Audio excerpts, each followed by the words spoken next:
আসসালামু আলাইকুম ইব্রান, আপনারা সবাই কেমন আছেন? আশা করি আল্লাহর রহমত অনেক ভালো আছেন।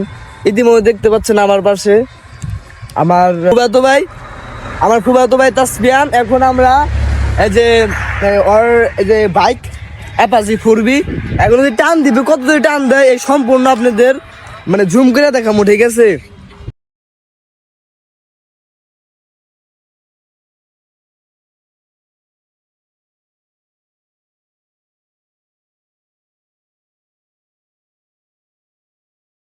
তুমি কি চালানোর জন্য এক্সাইটেড?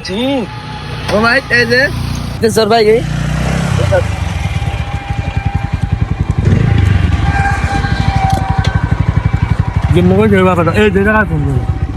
ঠিক আছে, স্টার্ট।